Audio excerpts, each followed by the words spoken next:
Happy new year বন্ধুরা।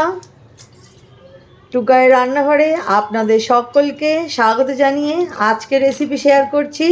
আশা করি আপনারা সকলেই সুস্থ আছেন, ভালো আছেন। আজকে এই নিউ ইয়ারেতে আমি আজকে আপনাদের সাথে নলেন গুড়ের মাখা সন্দেশ রেসিপি শেয়ার করব।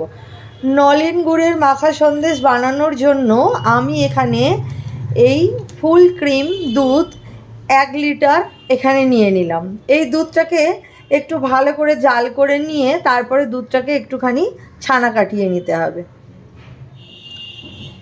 দেখুন বন্ধুরা, দুধটা ফুটে গেছে, আমার জাল করা হয়ে গেছে। আমি একটা লেবুর রস একটু রস বের করে এতে সামান্য একটু জল মিশিয়ে নিয়েছি।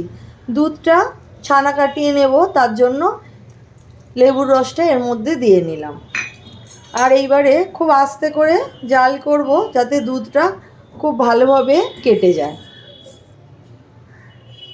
দুধটা খুব ভালোভাবে ছানা কেটে গেছে, দেখুন একদম জলটা পরিষ্কার হয়ে গেছে।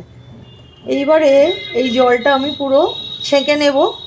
একটু ঠান্ডা হয়ে গেলে এইটা ছেঁকে নেব। একটা ছোট বাটি বসিয়ে এইটা চুবড়িটা দিয়ে দিলাম, তার মধ্যে একটা কটন কাপড় দিয়ে দিলাম। এই যে এইবারে ছানাটা ছেঁকে নিচ্ছি।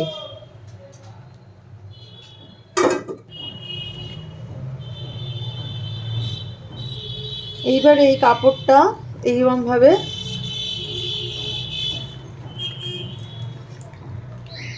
এটাকে তুলে নিয়ে ছানাটাকে এবার একটু ধুয়ে নিতে হবে যাতে ওই লেবুর টক ভাবটা না থাকে।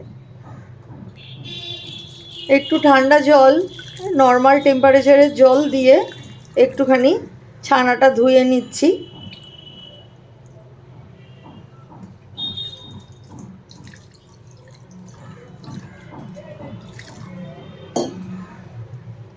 ছানাটা ধুয়ে এইভাবে এবারে জলটা একটু এ থেকে বের করে দিতে হবে। ছানাটা এবারে একটু জলটা একটু নিংড়ে নিয়েছি হাতে করে যতটা সম্ভব। এবার একটা ভারী কিছু রাখবো যাতে জলটা বেরিয়ে যায়। আমার কাছে ভারী এটা আছে, আমি এটা একটু চাপিয়ে রাখলাম। ওই আধা ঘন্টা 1 ঘন্টার মতো রাখবো এটা, যাতে এই জলটা বেরিয়ে যায়। অনেকক্ষণ হয়ে গেছে, আধা ঘন্টার ওপরে হয়ে গেছে। আমি ছানাটা একটা থালার মধ্যে বের করে নিচ্ছি। ছানাটাকে এবার একটু দলে নিতে হবে মাখা সন্দেশ বানানোর জন্য। খুব সুন্দর করে ছানাটাকে একটু আমাদের মেখে নিতে হবে। ওই মিনিট 5-7 মতো ছানাটা একটু মেখে নিলেই আমাদের মাখা সন্দেশের জন্য ছানা একদমই রেডি হয়ে যাবে।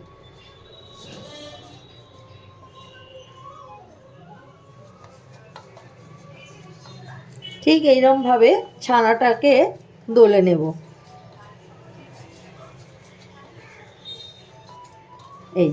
এইভাবে ছানাটা দলা হয়ে গেছে। এইবারে সন্দেশটা বানিয়ে নিই। গ্যাসটা জ্বালিয়ে ফ্রাইং প্যান একটা বসিয়ে নিয়েছি, আর এর মধ্যে একটু জাল করে রাখা দুধ দিয়ে নিচ্ছি। এই মালাইটাও নিয়ে নিলাম। দুধটা ফুটতে শুরু করাতে আমি এইটা 1 চামচ দেশি ঘি এই দুধের মধ্যে মিশিয়ে দিচ্ছি।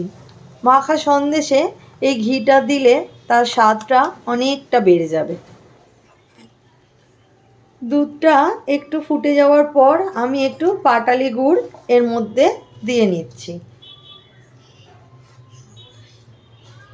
এটার কালারটা খুব সুন্দর কালার আসবে এই পাটালি গুড়টা মধ্যে দিলে। পাটালিটা একটুখানি গলে গেলে তারপর আমি ছানাটা দেব। দেখুন কত সুন্দর কালার এসছে, আর দুধটা অনেকটা ঘন হয়ে গেছে।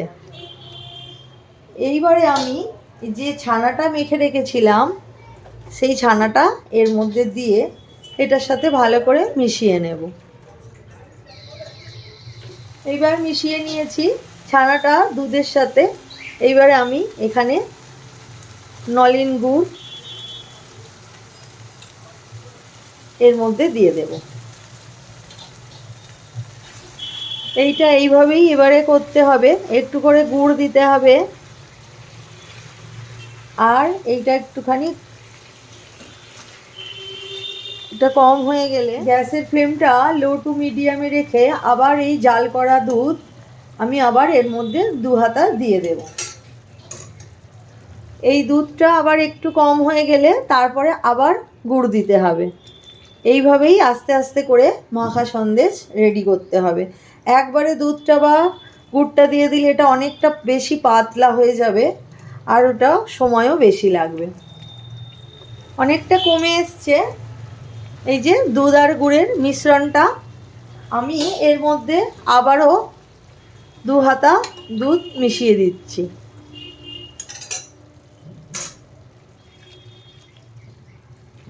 গ্যাসের ফ্লেমটা লো টু মিডিয়ামে রেখে আবার এই দুধটা একটুখানি গাঢ় হয়ে যাওয়ার অপেক্ষা করব।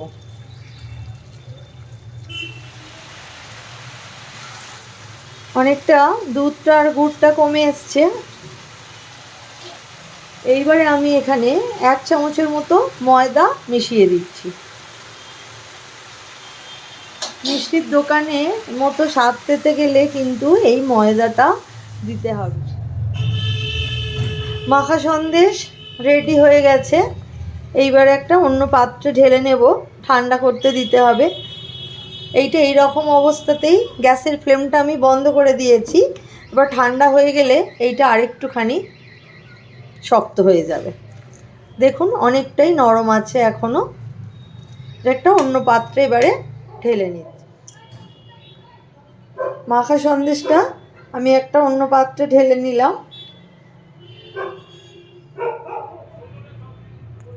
লাইক করবেন, কমেন্টে জানাবেন কীরকম লাগলো নতুন নলেন গুড়ের মাখা সন্দেশ, আর অল নোটিফিকেশান অন করে নেবেন।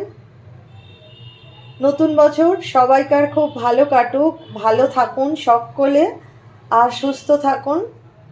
আজকে তবে আসি, দেখা হবে আবার পরের ভিডিওতে। দেখুন বন্ধুরা, মাখা সন্দেশটা কত সুন্দরভাবে সেট হয়ে গেছে।